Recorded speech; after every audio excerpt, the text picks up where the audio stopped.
Oh, this could be an opening. The man they want to have the opening. It's Lauren Shetland. That is the moment. The moment of matters. Welcome back everyone to Hearts on Seas podcast, a podcast all about Heart of Midlothian Football Club, its fans and all the ups and downs we experience on the way, both on and off the pitch. This week we're joined by regulars. Trunter and Adam and John will be joining us shortly, but we're also joined this week by Cal from Forever and Ever, the Killie Fans Podcast. Delighted to have him on. How are you doing, Cal? I'm good, mate. Thanks very much for having us. Looking forward to talking about the game on Saturday and the ongoing relationship between Kilmarnock and Hearts. Well, I know you're also a Scotland fan. I think it's a good time to add we're also, as well as a Hearts football podcast, we're also talking about mental health and mental well-being. And I imagine your mental health and well-being took a bit of a hit after the Belarus game then. Absolutely, mate. It wasn't the prettiest of performances for Scotland, but I think we've become accustomed to that under Steve Clarke. But the fact of the matter is, it's 2 wins in the bounce, and we'll absolutely take that after years and years of so-called glorious failure. Adam, you were at the game as well. Was it your feelings on the game and as the Scotland team as a whole kind of a similar? Yeah, pretty similar. I used to go to Scotland games all the time when I was a kid. I haven't been that much recently. So I started going with a friend of mine who's a Hibs fan, and just as an excuse for us to go to football together. And yeah, it wasn't a great watch, but I'm kind of in the same boat in terms of, like, as long as we win, if we have a chance of qualifying, that'd be amazing, given it's the World Cup. So yeah, not like, we're not used to Scotland playing amazing anyway, so just happy to have won. So yeah, first of all, Cal, I'm wondering your feelings on Kettlewell. What were your feelings when he signed? I know you went on the BBC kind of at the start of the season, or just before the start of the season began. What were your feelings then about Kettlewell, and what are they like now? Yeah, it probably comes as no surprise that the vast majority, and when I mean vast majority, I mean absolute vast majority of the Kilmarnock support never wanted him. There was a poll in the KillieFC.com forums, which is really your kind of hotbed for fan interaction and stuff, kind of similar to Jambo's kickback, I suppose, and there was 95% of the supporters on there didn't want Kettlewell to get the job. I know we'll come on to the actual Derek McInnes saga itself, but it was bitterly at that time. It felt pretty disappointing after the way in which the McInnes stuff played out. And again, a lot of people weren't too impressed with the appointment, particularly under the circumstances in which he left Motherwell. But me myself, I was pretty vocally against him. There's no point in hiding that at the time. But as you guys will know, obviously football fans are extremely fickle, and it's easy to be pretty reactionary. I mean, I think I'm not going to say immediately after they get announced, but probably about a week or two, you just end up like basically you've got to concede defeat and you've got to get behind the guy. But from then on in, I think that he's done a very good job. He's been about his business quietly. I was impressed with some of the transfer business, because there's absolutely no doubt that he's working under a much more tight budget than what was afforded to Derek McInnes beforehand, in dealing with a lot of kind of cost cutting at the club, particularly with the new training ground being built, which will ultimately lead to Killie getting back to playing in grass next year. So I credit where it's due to Kettlewell. It's still early days though.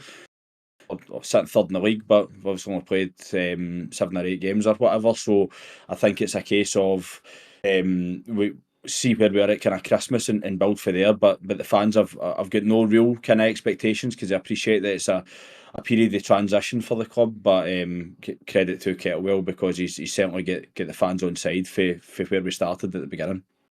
Do you have like a preferred candidate before Kettlewell got appointed, or sort of any reasons why you weren't that keen on him originally? Yes. So to be fair, mate, I mean, there wasn't any candidates particularly kind of standing out, but again, this will be really, really interesting, because you guys will, of course, have a completely different perception of Kilmarnock than what I do, and vice versa with my view on Hearts. But it felt like the way that the entire McInnes saga played out, that Killie were really treated as a proper Diddy team. And I think that at that point, the appointment of Stuart Kettlewell, a guy that had ultimately been sacked for Ross County, and kind of jumped before he was pushed at Motherwell, and obviously cited and kind of threw the fans under the bus in the process of doing that. And obviously Motherwell are a similar size club to Kilmarnock, but the fact of the matter being that he kind of goes far as he potentially, well, he gets sacked for both those clubs essentially. So you're thinking, like, where does that really put Kilmarnock in the pecking order? Again, Yeah. I'm conscious of not getting too drawn up in that, because my opinions have now changed, because it feels to be the right fit at that time, which just shows you that no, everything's about pedigree and whatever else. I mean, sometimes it can just be the right fit at the right time, and it certainly appears that way. But again, I'm being cautious and saying it's still early days. But I just thought his record before never really inspired me, and I was thinking that there potentially could have been other candidates out there, but the board ended up appointing him based on the fact that he's, youth development, player trading, and obviously working with kind of constrained budgets. But again, the fact of the matter being that the board have so far been vindicated, and long may it continue. It's great when the low expectations get exceeded rather than, you bring someone massive in and they totally flop. So it's it's good that he's winning you guys over, I suppose. Aye, without a doubt, mate. That's exactly it. And again, I think, and we'll of course come on to the actual McInnes stuff itself, but that was particularly what stung was about where we went for there, and it did feel like a massive step back at that point. But again, he certainly went about his business pretty well, and the fans are on side. Well, why don't we come on to that McInnes part now? Because this game's been chosen for TV for a couple of reasons. First of all, Kilmarnock flying high, one of the most formed teams in the Premiership, and of course we are the most formed team in the Premiership, sitting at the top. But there's also that aspect of McInnes returning to Rugby Park officially this time. Your thoughts on McInnes then? What are the general feelings around McInnes within sort of the Kilmarnock support? Yeah, again, it'll probably come as maybe no surprise to you guys that I mean, a lot of folk are looking forward to his return, but for probably the kind of wrong reasons, if you want, if folk are wanting to give him a bit of stick or whatever.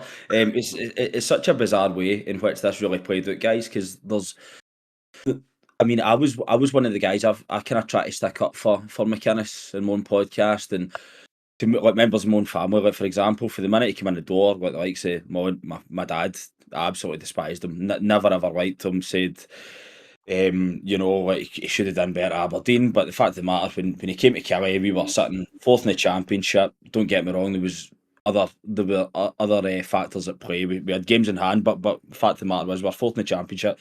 Come in, delivered the league title, kept us up the year after with a Championship team, got us to a semi-final for the first time in 10 years or whatever, and then thereafter qualified for Europe, and then really last season was really disappointing.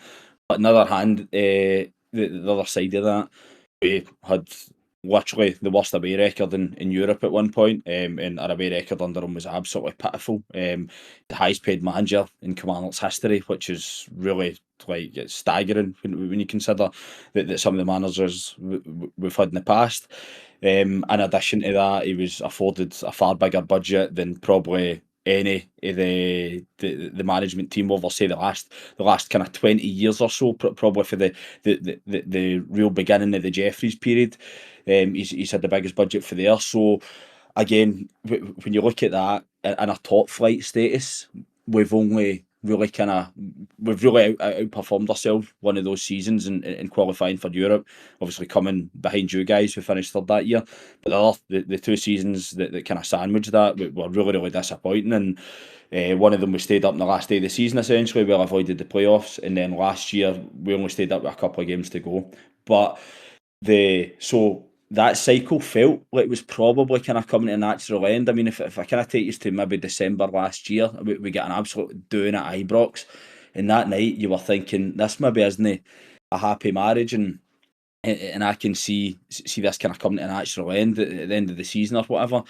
If McInnes had just walked at the end of the season, they went with like most of the fans' best wishes, I suppose, and realised the kind of job that he'd done in taking us for the championship to there. But it was the way that the kind of heart stuff played out that was really, really, really disappointing. Because it was, I mean, I was on BBC before that. Actually, the night that the news broke that Hearts were going to make contact, but everybody knew all the rumours were there for a few days before that.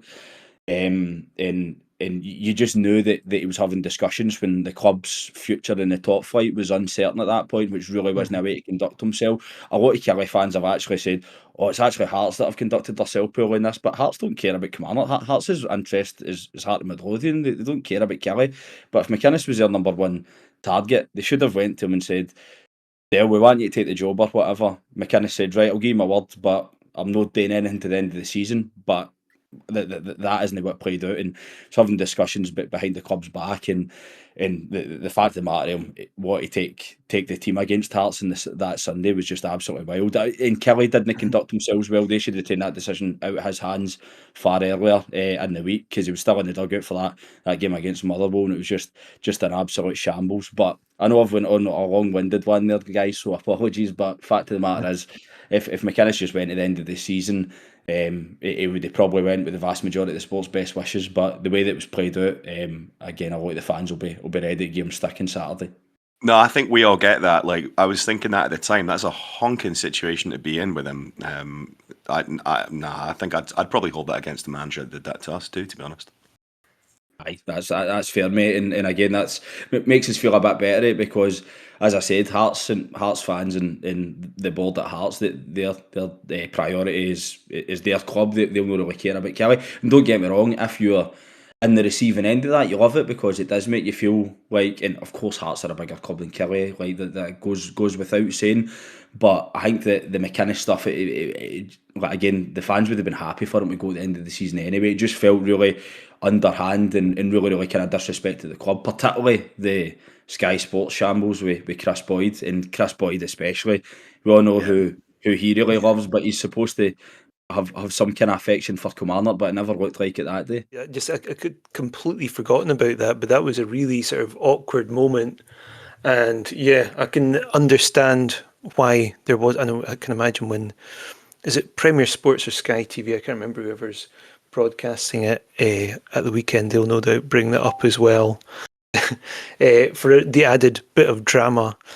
Now, obviously, the one sort of player that we took from Kilmarnock, I guess not really from Kilmarnock, given he's still currently on loan with his parent club, Oxford, Findlay. Now, kind of come on to your signings and so forth. I mean, the general feeling I've got from most Killie fans was that he was a bit of a standout. He's been sensational for us, absolutely sensational so far. Do you feel you've replaced Findlay in the window, and what's your general feelings about your signings over the summer? Yeah, man, well, firstly, to come on to Stuart Findlay, I said that many Killie fans would have been kind of happy to see the back of Derek McInnes, which I really stand by, and it wasn't a case of, I didn't fancy her anyway. We were genuinely happy to let McInnes go, but Stuart Findlay is the one that really stung, man, because he's got such an affinity with Kilmarnock. He signed for us, including all the kind of loan spells, 4 or 5 times. He left before to go to America, and it was all this pulling in the heartstrings stuff when he left, and then when he came back, there was no other club that I would have signed for, and don't get me wrong, at that point probably Derek McInnes been a huge factor as well, because Derek McInnes is, in Scottish football standards, like the biggest name when it comes to that Scottish manager. There's absolutely no doubt about that. He's head and shoulders above anybody else in the country when it comes to that, with his reputation and stature. So we Stuart Findlay coming back to us at that point. It felt like the club was going in the right direction, and it was because we got European football out of that, and then ultimately he signed again. So Stuart Findlay's somebody that the Killie fans absolutely love, but don't get me wrong, I think a lot of the fans, that there's talk in the forums and now folks saying, "Oh, Ken Findlay doesn't deserve any stick," but don't get me wrong, I think a lot of the fans will still be after him, because as you guys will be well aware, when somebody signs for another club in the country, again, no very often that Hearts players would get poached by like, it's ultimately only really the kind of old firm that is the next step up for that. But I think Findlay will get a bit of stick, but that's because folk are actually gutted that he's no way Killie anymore, and he's somebody that again has served the club well in the past. So for me, he's a top player, but it really does hurt me to see him doing so well at Hearts. No offence there, guys, but out with that, I think that the recruitment's been pretty decent. The likes of Robbie Dees, who's already been here, McInnes obviously signed him, but he's really come onto his own and been one of the most experienced guys in the back, as well as Lewis Mayo. But we've signed George Stanger, a guy, Zach Williams, for down south, who's got a good pedigree, who's not been able to break his way into the team yet. But the recruitment's been pretty decent, and you can definitely see what Kettlewell's trying to do. You can see a definitive style of play, and players kind of carrying out the roles that they're been asked to. So I've been pretty pleased with the recruitment. Yeah, it's a strong back line. Stanger, Mayo and Dees, you played against St Mirren. You've not really leaked too many goals just throughout the season so far. Are you expecting Kilmarnock to kind of set up the same this weekend then? I think that it's an interesting one, because I get asked on the 90-minute Cynic, the Celtic podcast, before we played Celtic, and they asked me what I was expecting, and I goes, the truth is, I honestly don't know, because everything is new under Kettlewell. You're struggling to kind of see, because he's very kind of flexible and adaptable as to who we're playing against. But the fact of the matter is that part of our game plan is we do give up a lot of the ball, and that's not necessarily to say that we're really, really defensive. I think that we just really focus our attack and play on counter attacking. So we're happy to let teams have the ball and then break on them with direct passing and a bit of pace. So if you'd asked me, I don't know, if it was the Hearts team for last year, I think that it would be a very similar setup to how we did against St Mirren. But I'm not here to blow smoke up your backsides, but Hearts are flying now, and they're a completely different team to what we've seen in the past, particularly with the money being spent and the quality player that's been brought in, and some really good technical players. That we don't know an awful lot about as well, you know what I mean? Get guys that have came from abroad that haven't had really any pedigree in Scottish football, but ripping it up. So I think that you'll probably see Hearts will come and try to take the game to us, but I'm pretty confident that we can cause you guys some trouble, as we've done to every single team that we've played this season. I mean, one of those guys we're going to be keeping an eye on is Watson. He's one that has been rumoured, just through message boards, WhatsApp groups, the usual suspects, that we'd be interested in taking him, but there's nothing really come of it. And is he kind of your key danger man? I've heard people comparing him to a young Frank Lampard at times. Do you think that's a fair comparison? Is there any other players we should be keeping our eye on? It's a really interesting comparison, that, to be fair, because it's no one that would immediately spring to mind. But this season, he's absolutely, like, he's flying. He's scoring goals, but he's always kind of scored big goals. But the big thing for Davy Watson is that the team has now been built round about him, and that's something that I don't know, cried about in my own podcast for a couple of years, because the irony being here, despite Derek McInnes originally bringing him through, there's a huge argument for the Kilmarnock support that he really, he misused David Watson. Watson was a fall guy a lot of the time. He didn't play in Bruges away from home in the European games last year. He was never really first choice to play in that centre midfield. McInnes would usually go for experience and height over the likes of Davy Watson. but other people were saying that, oh, he was managing him perfect, he was a young player, he was this and that. But off the back of him winning Young Player of the Year, which again McInnes was obviously manager when that happened. Really, last season it was really disappointing, and that's why we found ourselves in this kind of predicament where he's out of contract. Don't get me wrong, if he goes to another team, he can sign a pre-contract or whatever, but Killie will be due compensation because of his age. But I think that it's just so disappointing to see us in this position, because there is absolutely no doubt that this guy should be a record transfer fee. Sale. Stephen Naismith still holds that record for go to Rangers back nearly 20 years ago in 2007 for 1.9 million. And the fact that it's not been broken since then is pretty disappointing. But I don't have any doubt if David Watson had a couple of years in his deal, there's no way that it'll beat Killie this time next year. Be it that's a pre-contract or whether he maybe does sign a new deal, he'll be away in the summer regardless, I feel. Because there'll be teams itching to get him into their sides, because I honestly even think the likes of Celtic and that would take him. Does he go in and start right away? No, but he's certainly got a part to play, and I think that he's the most exciting young player in Scotland now, and his goals and assists are proving that. And even see for a wee guy as well, he's so good in the air. Like, see his timing. But his timing for the jump to go and win headers and go and attack the ball is really remarkable in something that we've seen for a couple of years. But he's definitely the danger man.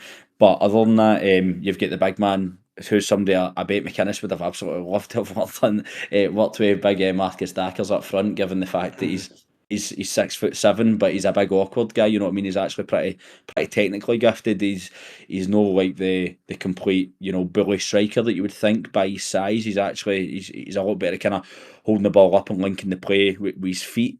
Although I do believe that his kind of aerial stats are still one of the highest in the league, and he obviously scored a great header at the weekend. But I think though we're a wee bit light up top. Mally Watkins has just picked up an injury that could see him out to Christmas, and Gennaro Daniels as well, the Dutch guy that we signed in the summer that we were maybe a wee bit excited about. He was just in international duty there, and it looks like he's I think he's torn his ligaments, so he's got to be out for the rumour is it the rest of the season. So that's really disappointing for and leaves us pretty light up there. We just really kind of Dackers and Bruce Anderson. Dackers is such a good name, Marcus Dackers. I love that. Speaking of names, though, I wonder if David Watson's middle name's a wee sign. I can't even think it. What is it? Shankland.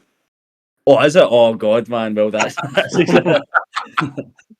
that's a fear, man. But again, that is irony with this, because he's 100% a player that would probably fit the kind of Jamestown criteria as well. Because if you guys were to sign him, you would make profit on him. There's no doubt about that. But I just think that and again, this will be funny and come in a few weeks that. The news will maybe break that their husband contact or whatever, or come January I signed a pre-contract. But just Derek McInnes, I can't see Watson going back to play under him. I honestly do feel that he's one of the guys that was really misused. Whereas, don't get me wrong, Lewis Mail's out of contract. I think that he's a guy that you guys could bin for, because again, I think that he's got sell-on value, and he would I think he would sign for McInnes again in heartbeat. Even Brad Lyons, who's out of contract. But I suppose Findlay obviously got on really well with Derek McInnes as well. That's probably why we've got part of why we've got him as well, eh? Oh, without a doubt, man. There's no doubt about that. But again, the irony being with Davy Watson and Derek McInnes, because I can say what I want about Derek McInnes' tactics at times and the way he kind of set up Kilmarnock teams, but he's one of the best man managers in the business. Like, I think that most guys that play under him absolutely love him, and the fact that's been proven with both Bruce Anderson and Greg Stewart, who have re-signed for this guy after previously saying that they never would, because they've went in, well, when he was at Aberdeen, when Bruce Anderson was at Aberdeen under McInnes, he ended up falling down the pecking order, loaned out or whatever. And again, the rumour was that Anderson said, I'll not play for him ever again. Next thing, signs for McKelly. So you're thinking, right, there we go. And he still didn't really get a starting place last year, despite being a top goal scorer. And then Greg Stewart is signed for him 3 times, because I remember when we signed him, I was thinking there's no way Greg Stewart will come back to Kelly after McInnes signed him for Aberdeen, but twice and never get the best at him. And there he had it. He signed for them, because I think McInnes is just he's a great salesman, and he really gets players on board by how he talks and communicates to them, and sells the club. So again, I could easily have egg in my face here saying Davy Watson will no ever sign for Derek McInnes, but I think that it has to be shown that even guys that don't particularly do that well under him, and I'm not saying Davy Watson didn't do well under him, because he brought him through and he made his debut. I just think that we could have got a lot more out of him. One player of the year, but I think that again, nothing would surprise me, but I hope that he wouldn't go back and sign for McInnes. Is it so? I've heard this thing kind of through the grapevine that McInnes doesn't tend to play youth players. Is that something you found with the Kilmarnock team when they were under McInnes? Aye, absolutely. But again, it's Watson is the big contradiction to that, because he went and won Player of the Year, and he's now one of the most exciting young players in Scotland. But again, he wasn't ever brought in and you're thinking, this is our guy now. Like, McInnes never built the team around him. Watson was the guy that was maybe playing out of position, asked to do different roles or whatever, as opposed to the likes of Kettlewell the now saying, you're my main man in midfield, like, and we're building the team round about you. Bobby Wills is another one, and somebody that we've lost is a result of the kind of mismanagement for McInnes. Don't get me wrong, I know that you can't physically force somebody to sign a contract, but I find it hard to believe that once Bobby Wills came back for his loan spell and with Alloa in League One and scored a few goals, that he wouldn't have put pen to paper in a deal with Killie to protect assets. We didn't. We let him run down his deal. He then makes his he scores in Europe. He plays some minutes under McInnes, but again, he's in and out of the team. But the fact of the matter is, once he scores a couple of goals, that's enough for a team in England to say, we'll take a punt on him, especially if he's out of contract. All we need to play is a development fee. And Wales was another example of that. I don't even know if you guys will remember when we beat yous in December last year. Of course, it was the right decision, but when we went down to 10 men as well, that was Bobby Wales' first start, but it was the most predictable thing ever. When he had to make a sub, it was Wales that was coming off, and the fans actually booed that. They weren't actually booing the change per se, because it made sense, but it was just more the the predictability about it. That of course it was Wales that was going to give way, and I think that Wales and McInnes maybe didn't see eye to eye at times. Other than that, like, again, there's not really been any other youth players that I can think of.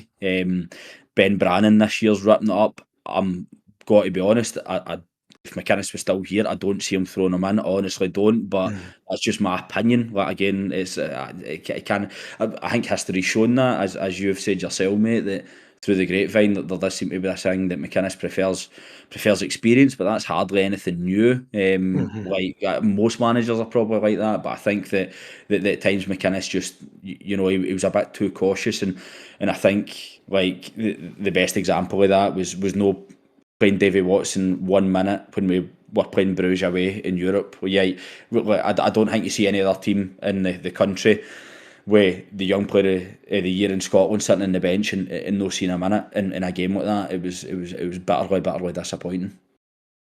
And yeah, I mean, this is, I guess, one of the main reasons I'm bringing this up is because we've got Wilson. He just scored a hat trick for the Scotland under-21 squad.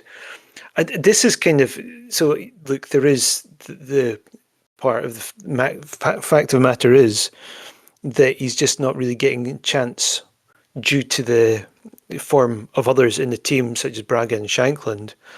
But I guess because I'm a big fan of Wilson, I'm just kind of worried how many minutes he will actually get under McInnes. That's kind of why I'm bringing it up, No, I think that's an interesting one, man, and it's easy than out to defend it, because ultimately Shankland and Braga are wrapping it up. Like, they've been brilliant, particularly Shankland, who again is somebody that you guys will not be back to hear this, but I can't for the life of me believe how Rangers or that just never just signed him either Oh, in the totally. summer there or honestly, man, it's insane. Or paid the money for him beforehand because he scores goals for fun in Scotland. But from your point of view, it's a great thing that you're still at Hearts.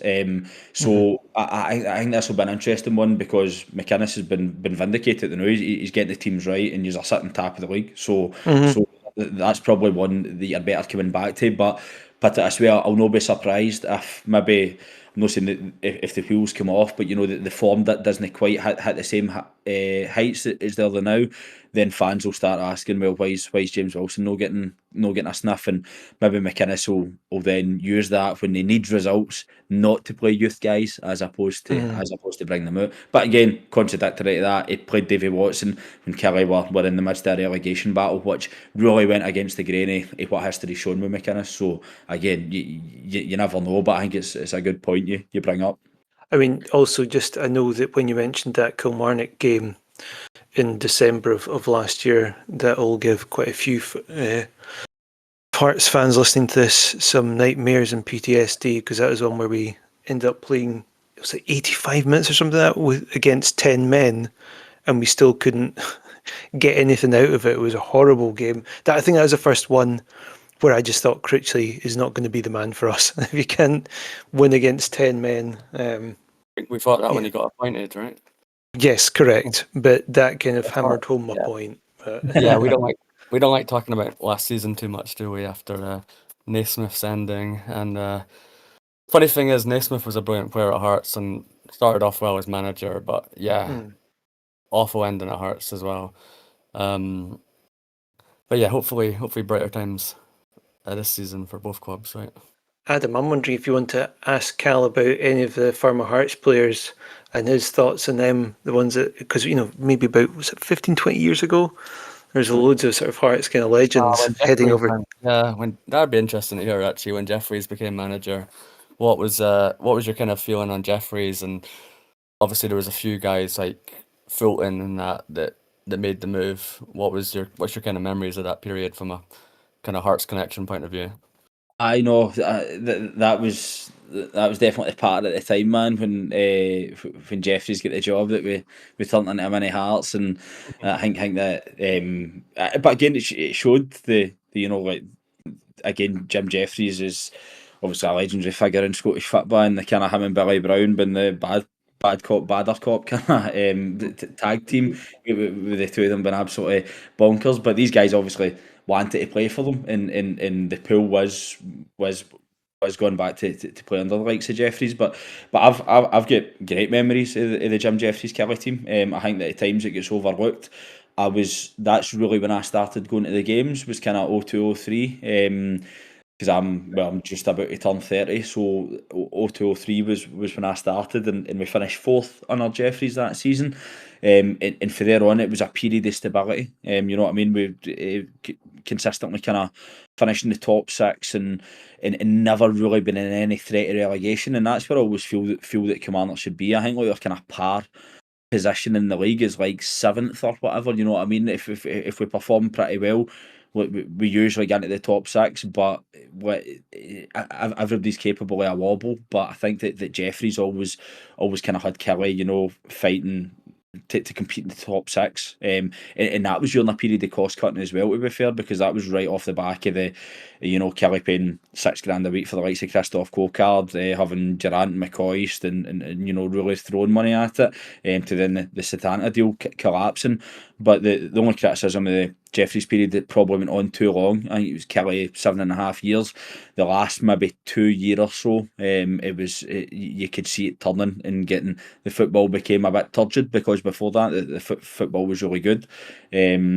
And I've got a lot of happy memories of Jim Jeffries as a Killie fan. I can't say the same for Gary Lockman, the manager, though. I thought it was coming.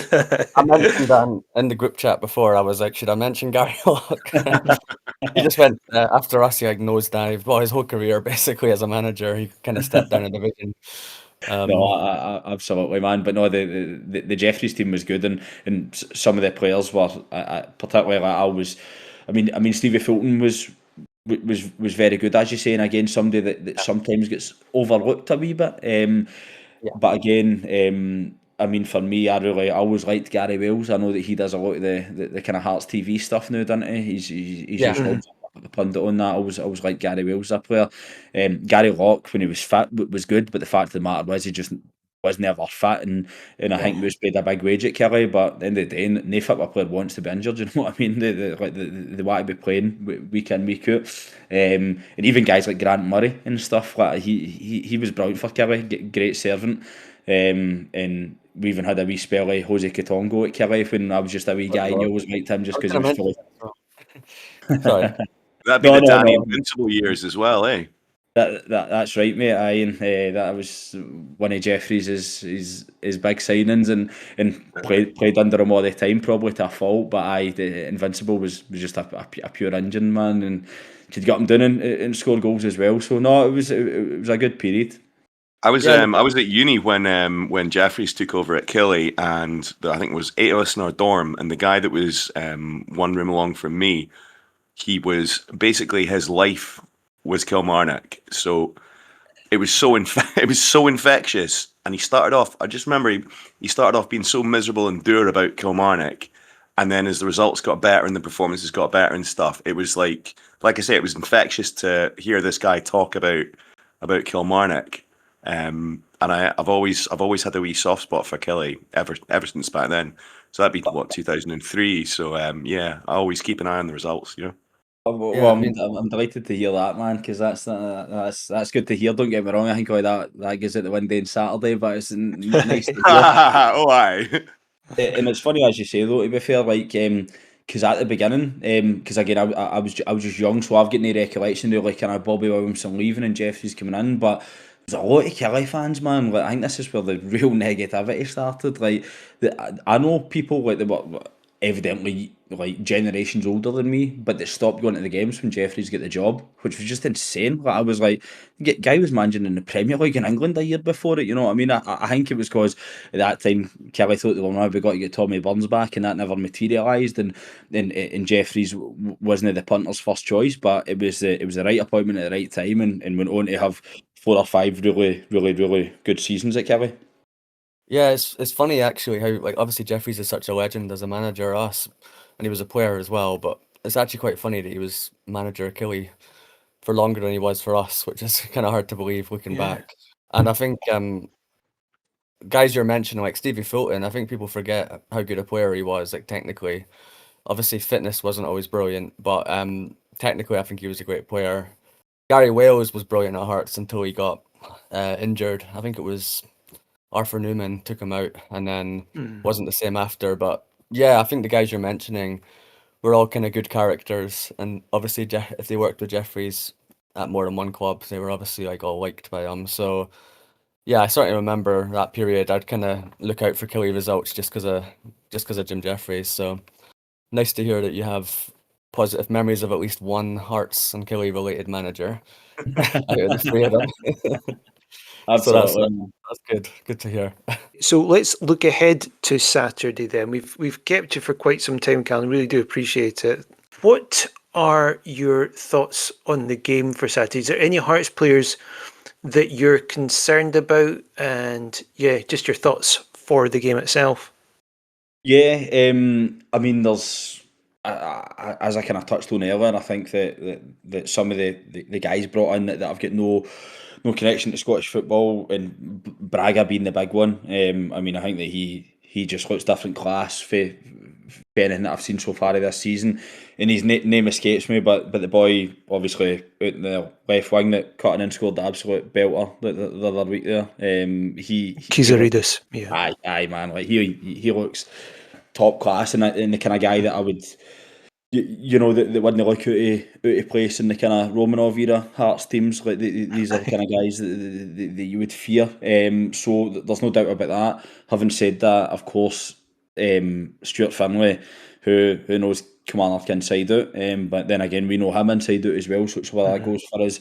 And then Lawrence Shankland, not only the fact that he's got a Ayr United connection as well, but he's got a really, for me he's a top player, man. I've always really rated him, and I think that over the last couple of years, even though he's a brilliant number 9, I was just talking about how good he is at scoring goals. I actually think he's so good at linking the play. Like, I think that he's so good at that dropping in. I actually think that Naismith, I know that was the season where he basically, not a freak season, because I believe that he's capable of scoring that amount of goals, but the season he was completely untouchable and you guys finished third.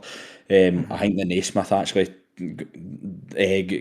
got the best out of him, and one of those was seeing the fact that he was actually able to kind of drop in and get the ball, and link the play for there, and play kind of deep, but you always want Shankland in the box if anything breaks to him. So I'm expecting a tough game, of course, but if it was at Tynecastle, I'm not going to lie, man, I would be. This will come as a surprise, given how good Killie's record at Tynecastle actually is, which will haunt you guys. But if it was at Tynecastle on Saturday, man, I would actually be fearing the worst, because I think that McInnes would be, all after us, and ultimately his home record at Kilmarnock was very good. But I think that it looked so good because of how bad the away record was as well, if that makes sense. But the fact that it's at Rugby Park, and again, I don't fear MD at Killie when we're at home, and I include the Old Firm in that. Like, I want to go and get after them and impose ourselves in the game the best we can. And there's no doubt, obviously, the likes of the pitch and that, it does work in our favour at times. So I think that I don't think there'll be a lot of quality in the game, but I think it'll be like what you'd maybe see for a proper old fashioned cup tie, man. That's the kind of feeling I've got for it, especially the kick off time, and hopefully the atmosphere will be good. And I think that again, you guys will sell at the Chadwick stand, which is top class. Yeah, we're on the verge of doing it, I think, last I heard. We'll all be there, and we'll get your pub recommendations in a second. But yeah, just touching on your form at the moment has been 2 clean sheets in the league, 2 nils, in fact, against St Mirren and Dundee United, and previous game to that, you only lost to Celtic due to the dodgiest of classic Old Firm penalty decisions. What will be, if Hearts are to get something from the game, and hopefully from our side of things it will be 3 points, how would Hearts be best to get at Kilmarnock? What are their weak points? It's a really good question, man, because and this isn't me going on like Killer Invincible, because I think that we're definitely nowhere near the finished product, and I think that there are kind of vulnerabilities there, but I think that it's obviously just shown in a form. I think that if you're able to press us, and no let us out, and know that we're one for really, playing directly through the middle of the park or whatever, but I just think that if you kind of do it to us what we're good at doing to other teams, and to be fair, what Derek McInnes was good at then we Kilmarnock at home, is really getting in the opposition faces and kind of forcing them into mistakes. I think that we're pretty reliant in set pieces as well.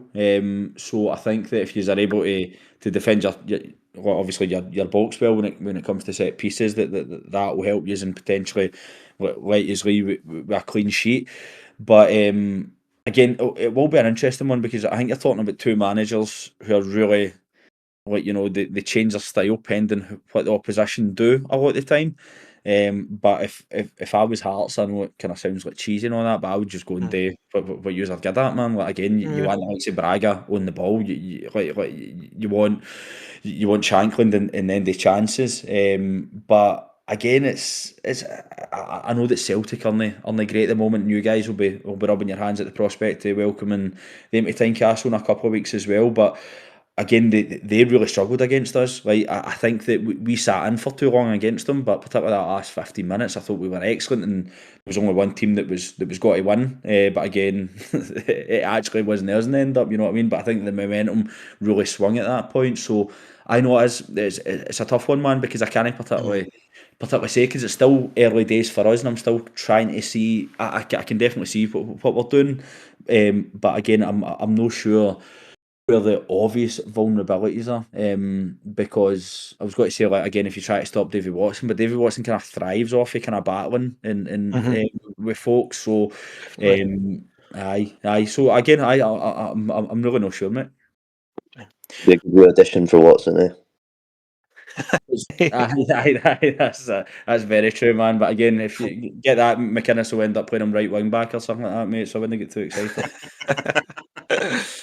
So yeah, Hearts, as you say, Hearts fans travelling in their numbers on Saturday. At least 3 of us are doing that. Any pubs you'd recommend to Hearts fans who are making the journey across to Kilmarnock? Oh, well, that's the thing, mate. Yous will be welcoming like all pubs in Killie. To be fair, like there's no really any pubs that have got any kind of no away fans policy. And we all know ourselves that like that's part of the beauty of Scottish football. As much as we hate each other and shout abuse in the stands and that, like I mean, we can all sit and have a beer with the opposition fan bases, both home and away. Maybe not the old firm all the time, right enough, but everybody else is all right. So when it comes to that, guys, there's plenty.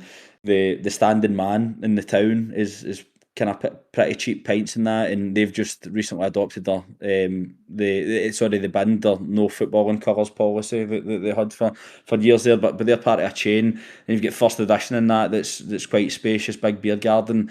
My local that I usually drink in's the Pyramid, but that's actually a members only club, to be fair, a lot of the time. So again, if folk phone in advance, letting book buses in, sometimes they can be hosted. You've also got the Caddy Coy, which is just along for the train station, and obviously within 10-minute walk to the ground. That's really hospitable towards away fans. They've always kind of built that culture. And then of course you've got the Park Hotel that's literally in the grounds of the stadium where all fans are welcome. It's obviously a bit pricier for a pint, but with you guys being from Edinburgh, it's probably not too bad. So before we get on to the game predictions itself, one sort of final general question. What are your feelings for the season? Where do you think you'll end up come the end of the season, and what sort of silverware, if any, do you think you might have picked up by them? It's such a strange one, mate, because it's like the league's just so tight. Again, we're sitting third, but 2 games ago, we could have been bottom of the league if results all went against us when we went to Tannadice and we got our first win of the season. That so again, everything is super tight. And if I'm being honest, and this has got to sound so pessimistic, I would honestly, because of all the reasons outlined earlier about a transition period for the club, cost cutting, looking forward to the training ground being built and returning to grass, so obviously reeling the new surface. Honestly, mate, if somebody actually offered me 10th and out, I would shake hands on it. Because I just think that Killie need to stay up this year in order to get the club where it needs to be for the next 5 years, because we've got this training ground which is so exciting and a massive attraction for players, but it'll be potentially a noose around our neck if we get relegated. I'm not saying that I think that we will get relegated, but I just think that there's nothing between so many of these teams. I think everybody's capable of beating each other, and I know that sounds so negative because I'm always think that Killie should be competing. I think that we can and should be at times a top 6 club. But just for all those reasons, man. So I promise that I'm not a total doom and gloom merchant. I'm not meaning to sound like that, but I just think that we have to stay up. And if somebody honestly offered me 9th or 10th and now, man, I would shake hands on it. When it comes to silverware, our cup record, mate, I was saying it in our podcast. I think your cup record's pretty pitiful, to be honest, man. With our appearances in semi-finals and finals is just no anywhere near good enough. So if we can get a wee trip to Hampden, that would be incredible. But again, I'm really trying to look at the bigger picture and just hope the club kind of safeguards its future. And I think that really exciting things, if we're able to do that in the short term, will really the kind of that will come to fruition in the next couple of seasons, and that's what I'm more looking ahead to. Well, I have to appreciate your honesty about that and what position you hope or think you might take. I think I speak for all of us. I'd say I'd be surprised if you're not at least battling for top 6 this season. To be honest, you've looked pretty solid under Kettlewell, and as you say, everyone looks really competitive this season, so I don't think there's going to be too many people running away with it. Where do you think Hearts will finish this season? That's a tough one, man. And I'm genuinely, man, like, I'm one of these bitter guys where I'm like, oh no, it'd be good to see somebody else win the league, but because you're that accustomed to seeing Rangers, well, no Rangers anymore, but Celtic doing it, I'm honestly, man, but I would say that I would, if Derek McInnes wasn't your manager, I would absolutely love you to win the league, guys. I can't bring myself to see him get any joy out of that. So if the experiment doesn't work, just go for a new manager. But I know fair play to you, and I think that stuff's doing really well now. But I just think that.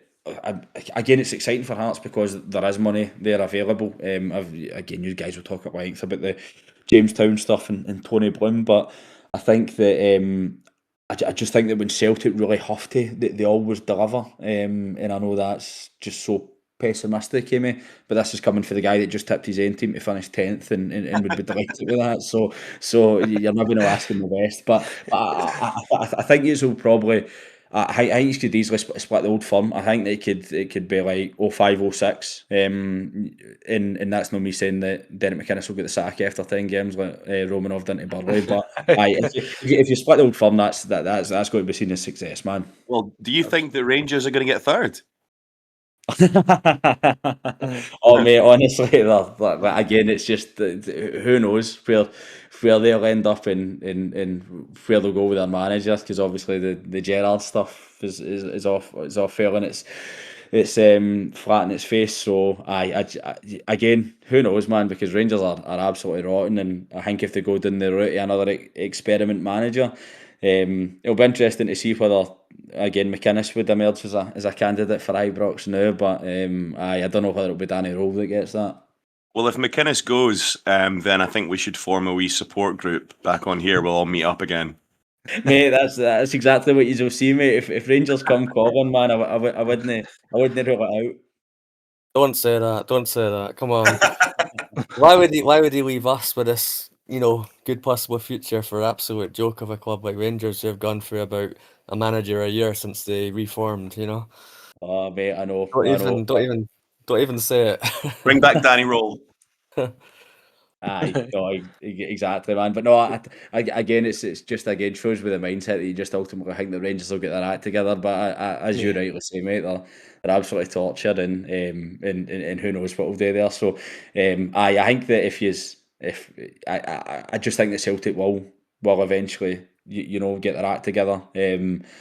But again, dream ahead, man. Can't I mean it with you've got to enjoy it. I know how buzzing I was when Kelly Steve Clark team was, top of the league in December at one point, and then we were also went into 2 points Celtic at top of the league after the winter break. So I think that you've just got to enjoy it, and the fact of the matter is that I think the Hearts do probably have the squad depth. I know that the right back position's been a bit of tricky one for you. You haven't really got MD in there yet, but maybe come January, if you are still there or thereabouts, that's obviously somewhere that you like to strengthen. So let's talk predictions then. We'll start with yourself, Cal. Be honest as you like. What do you think the score will be come Saturday? Well, I've never ever in my life predicted Killie to get beat, mate. So that will change the night. So that's good, right? I think that just with all the kind of narratives in football and everything else, me subtly saying that Celtic are going to get their act together is maybe a wee hint to where I'm going with Saturday, and thinking that Killie will maybe start to bust the bubble and really get one over McInnes. But McInnes has got an incredible record against his former clubs. He done that with Kilmarnock at home at Aberdeen as well. But I think that I just think with all the narratives in that, and I would love nothing more than to see a Kilmarnock win and say 2-1 Killie. 2-1 Killie. What about yourself, Trundle? It's your first journey across to Rugby Park. What are you thinking we're going to come away with? I think it's going to be a KG 1-1. Definitely, for me. I don't know why, I'm just absolutely convinced it's going to be a 1-1. John, what about yourself? Oh, wait, we've not taken scorers. Sorry, I'll start. Cal, who do you think will score for Killie then? Davy Watson's Hearts trial will go really well, mate, and he'll get a brace for us, all right? Well, if it means we get to sign him in a pre-contract, maybe we'd take that. I don't know. John, what about yourself? Prediction? Oh, Trunner, I'll come to you. Scorer first, and then we'll go to yourself, John. I think Dackers is going to score for Killie, and then Braga's going to bring one back in for Hearts really near the end. We're going to do it again, get one right at the end. Okay, John, what do you think? I'm going to go for 2-0 Shanklin double. Okay, Adam? I'm going to say 2-1 Hearts, Findlay and Kizaridis. All right, I'll go for Right, that's my 1-0. bit, saying Findlay's going to score. Yeah, you predicted a draw for God's sake, Trunter. You don't... Come on, you have to predict the Hearts win no matter what. Cal, this is Trunter's thing. He predicts Findlay will score in every game, and for some reason, the one that would have the most drama and storyline, he's not Doesn't gone do for it. Findlay. So. At least I didn't say Benny this week. Right, I will go 1-0. In that case, I will go 1-0 Hearts, and I will say Findlay for the goal. Cal, thanks very much for coming on. I don't want to keep you any longer. We kept you on for about an hour longer than there was agreed, so we really do appreciate it. It was great having you on. And look, I hope you have a great Saturday, apart from 90 minutes of it, which I hope will be miserable. But other than that, thanks again, Cal, all right? Thanks so much. No problem at all, guys. Thanks very much for having us, Good luck man. to the Take care. season.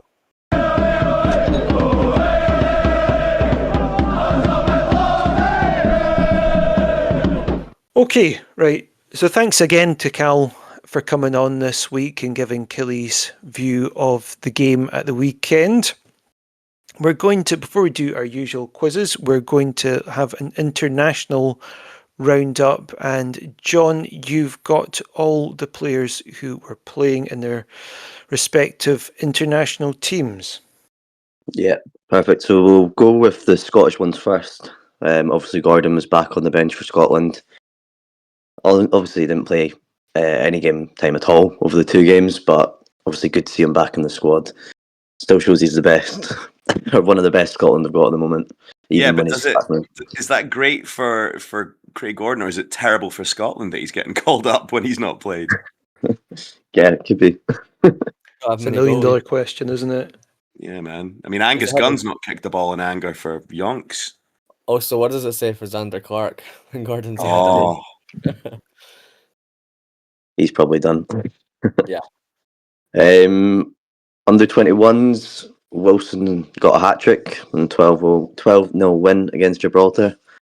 I think you guys can correct me if I'm wrong, but I think was it Tate was on the bench and McFarlane, was that right? Yes. Yeah. I don't think either of them played at all over the game at all. So Wilson, I mean, did anyone see? I was watching the game on the train. Wilson actually probably could have had about 5. He missed actually a proper sitter, so I kind of thought he might be he scored 2 before half time, and I was wondering if he might be taken off, but he was given a chance to get his hat trick. And either way, like the goals he scored were classic Wilson goals, as in they weren't classics, but still, it's great for the confidence just to get 3, a hat trick in any international level. Like, I know it's difficult because obviously Braga and Shanklin, they're just going to remain in the team until one of them puts a foot wrong, which I can't see happening anytime soon. But at least, hopefully, this gives McInnes something to think about, to bring on towards the end of a game. What are people's thoughts about Wilson getting some game time? Wilson's one of the, I think probably him and Tate are the two Hearts players that young Hearts players that I'm desperately wanting to do well. But like you say, I mean, where's Wilson in the pecking order? What, 4th? He's only 18, so I think you've got to put it into perspective that he's getting on the bench. He played in the League Cup group stages. He's played a couple of times in the league. I think we need to see how many chances he gets over the season, but I would say the fact that he's still 18 makes it feel a little bit less urgent than if he was like a year or two older, maybe. It would be really weird though, and make even more difficult for McInnes to make a decision about who makes a bench if one of our other players got an international hat trick. Whee! Impossible. That's never happened before in the senior international, has it? Not for a Hearts player. No. Over to John. What happened, John? So obviously Landry Kabori, he came on the 62nd minute. I think he replaced is it Utara, the £42 million price tag player from Bournemouth, who obviously didn't do enough. And then Kabori comes on and just smashed in a hat trick in about 29 minutes. Nice easy day's work Actually for him. insane. Yeah, that's Actually insane. ridiculous. They were all good finishes as well. He was playing for the centre as well, wasn't he? Obviously, his chances for us have been on the right, so would be interesting to kind of see him playing up front for us properly. Yeah, he's got to, if he's going to play for us, we need to like play him actually as a striker because he looked cack when he was on the wing. But Weirdly enough, Chesnikov played up front as well for Kazakhstan. Like they've both been played through the middle, and obviously they were meant to be signed as our two sort of right or more attacking right players. Yeah, I think we're still using guys in though. Look at Karjata, you know what he Yeah. did in the derby. I think we're even Kizaridis took a little bit of time to come in, so I think we're bringing guys in gradually, and I think we will see Kabari at some point. I still think Kizzy could have got in the Greece team. Have you seen their squad? I have. They've got a couple of good wingers, but I don't know. See how he gets on. No, I we think don't want there's him. space for him. We don't want him getting any attention yet, Trunter. Let's keep him. Oh, For a you couple told me of off about this already, Adam. Oh, Sorry. Of course. We're supposed to be keeping him a secret until we sell him for 42 million. We're asking questions about how Chesnikov and Kabori are playing out wide when we want them to play through the middle. Well, the plot twist is we're actually selling Shankland and Braga in December, and they're coming in to play through the centre then. So there you go. That's hot off the press news for you guys. It's impressive selling him in December too. No transfer window. All right, okay, well, you see what I mean? January, whatever. For once, An I was early Christmas present for whoever buys them, right? So. I was biting my tongue to not correct you on December, so I'm I glad knew Trunter- you were, and I had to get in there first. No, I decided not. I'll do it on the group chat, but not. I try and sound nicer on the podcast. So I was gonna let you off with that one, but Trunter stepped in. Cheers, guys. Back to you, John. I think the only other one that played was Osborne, the under-19s, Scotland. I think he played most of the game against Portugal. Yeah, it was the one that lost, but I've got a feeling he might have captained them. We need to check that though. Other than that, I think everyone else is unused. There's Devlin, obviously back with Australia. Didn't play at all in the first game, but I know they've got a game in a couple of days, so maybe he'll get a chance then. I think that's it. Oh, Vargas I think was unused as well. Right, so moving on to our quizzes then. John, are you wanting to start first of all with your quiz? Yep, if everyone's ready. So I've gone for two slightly more recent ones because I was doing it. So I've gone for Ismail Bouzid and Mehdi Taoul. Oh, I he was guess a good that. player. I think I might know that one. Is it Kilmarnock? Yeah. Yes. See, the thing is, I was going to do Jose Katongo, and then obviously he's mentioned him earlier on. Yeah. I was like, oh, Yeah. I can't use him now. Sorry, John. That was the easiest one for me yet. Okay, so last week we had a slightly different quiz where we had to name as many goalkeepers as we could since year 2000 that have played for Hearts. Adam, you've got a similar or slightly different quiz this week. Talk us through it. Well, obviously I can't do positions anymore because goalie's the only one that doesn't have that many. So instead, I decided to do it by nationality, just to do something different. So I decided to make it Nordic countries. Oofed. So that's Denmark, Sweden, Norway, Finland, Iceland. We take it in turn. Well, you guys take it in turns again, naming a player. There's 19 of them, although a couple of them are from a long time ago, but most of them are more recent. How does that sound? Sounds good to me.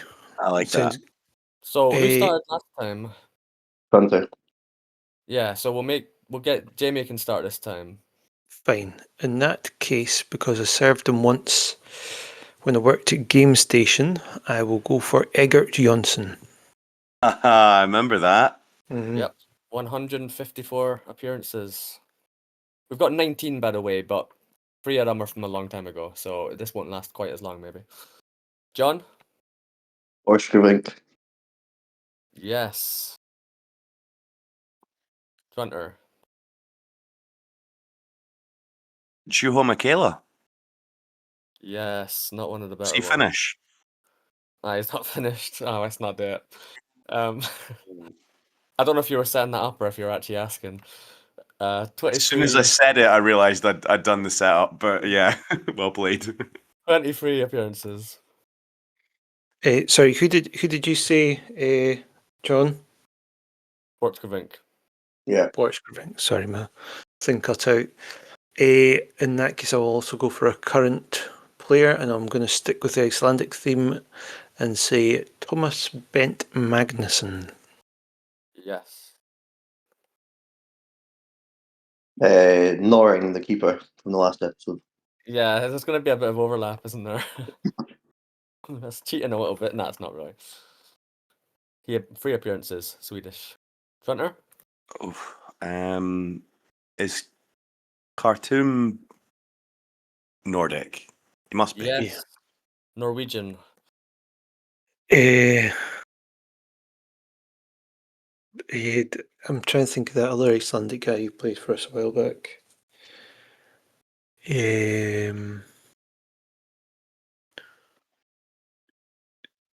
Is it Borinson? Something like that?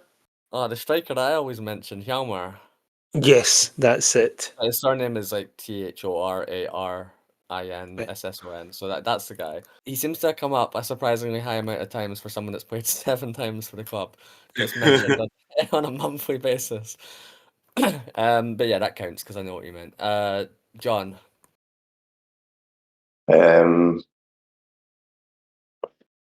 Probably should be more prepared. I'm trying to think of someone. You've only got one of the top 8. Although one of the guys is from a long time ago, but 2 of the guys. You've got one out of the top 6 only from this century. Do we have someone called like Johnson or something? Just guessing Icelandic names. Eidur Johnson. No, he actually was linked with us at one point. Yes, I remember Fuck that. off. Are we gonna say if you get a wrong guess you're out then? Yeah, I'm out. Them's the rules. But not quite Eidur Johnson, but he was linked with us for a while when in the Romanov era. This one's gonna be a tougher one than the goalies one, I can tell. Trunter. Sweden counts, doesn't it? Yep. Then Osman Sow. Yes. Or So. I can never remember how you pronounce it. 53 appearances. Did he go MK Dons? He was at one point, yeah. He's not finished yet. I know. Can't believe, yeah. Anyway, say it. Right, so it's new for me. I can't believe no one has said that. No. We made No, the joke earlier. You keep And that one. That's the obvious one for when yeah. you're. No, That's how I got Rusey. I was Yeah, like, you say the obvious one so that the other person can't get it. oh yeah, Right. that's good. Actually. You're doing it in reverse. Rusey wasn't obvious because of the century, 21st century. Yeah. Jesus, we Anyway. just talked about that too. Ignore me. Hunter. Oh, is it me? Oh Christ! Of course it's Mhm. me because you said Niemi. Oh, Christ! There are still 2 players from last week's quiz left. Don't give him any hints, please. Oh, Because that's literally what happened. It's just we're at hint stage after not many guesses. don't know, man. 2 from last week. If you don't know that, there's another guy, 37 appearances, 2016 to 2017. John would get him. I don't know if you would. Norwegian, 37 appearances. Norwegian forward. Finish. I'm gonna have to start giving out a lot of clues, aren't I? Nah, Denny, because Jamie will go in the half. But he'll get the answers. You. No one's coming to me. I know. Where's I'm thinking back to other quizzes, but where's Danny Amankwa? Where's he from? Brilliant. Is that Fuck. Danish. Fuck. Danish. 16 appearances.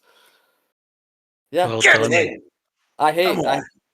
His name though still makes me think of that Murrayfield game where Naismith went down injured and Mankwa came on and we knew we'd lost.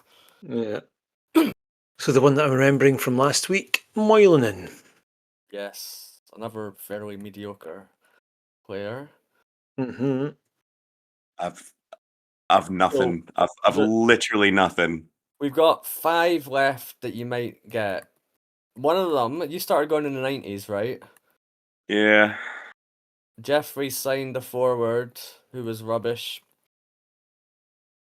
from Nordic country. I think he missed an open goal or something at one point. Apart from him, there's another goalie from last week. I think you maybe even got the goalie last week, I think. If I'm remembering. Denny! I'm pretty sure it was you, but I'm not 100% sure. But 99.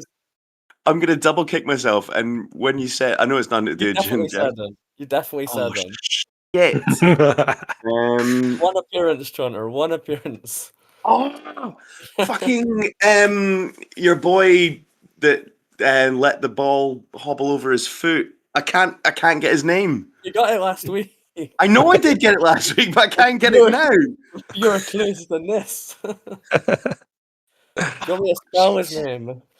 Finnish goalie. Enkelman. Yes. Damn it!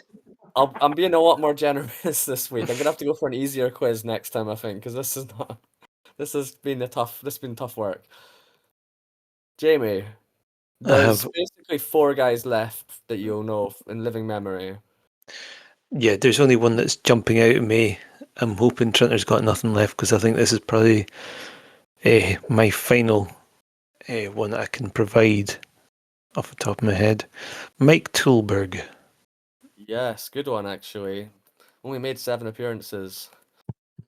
He's quite forgettable, actually, I would say. Who the fuck is Mike Tulberg? That's my point.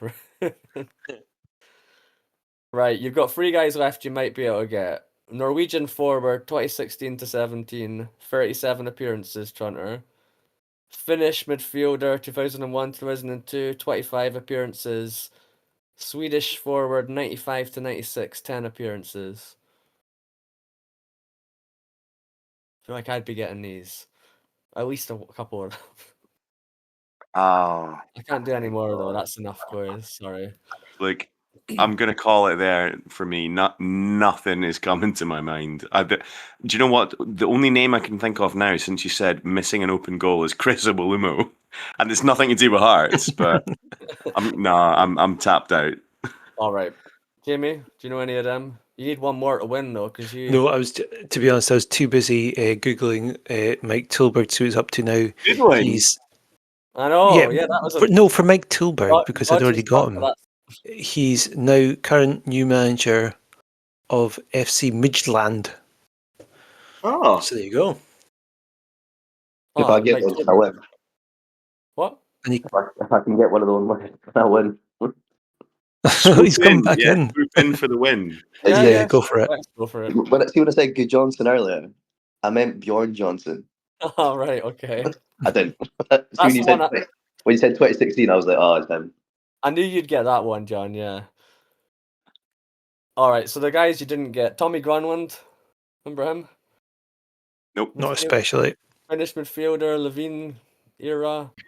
The Swedish forward that Jeffries signed, Hans Eskilsson. Oh, that name rings a bell, actually. Yeah. Yeah. And then there was also Vol Jensen, 102 appearances, 60s and 70s. Rennie Moller, I don't know how to pronounce it, 64 appearances, 60s, 70s.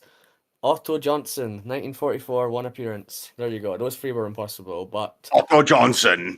we kind of got there, but I think I'm gonna have to find a easier country or set of countries next time? Because that was quite a tough one, I guess. Do you want me to do one Yeah, next yeah. week? Yeah, Yeah. we'll do that. We'll do that because since I've been saying I could have got these, I better actually prove it next week. Thanks for listening, everyone. We'll be back again next week, and hopefully we will remain undefeated in the league, and indeed undefeated within 90 minutes under McInnes. Before we see you next week, could you please make sure you follow us on our social media? So Hearts on Sleeves Podcast on X and on Blue Sky. You can also find us on YouTube and on Instagram as well. And if you ever want to reach out to us about any issues, either on or off the pitch, you can find us at heartsonsleevespodcast@outlook.com. Until next time, have a good one. We'll see you soon.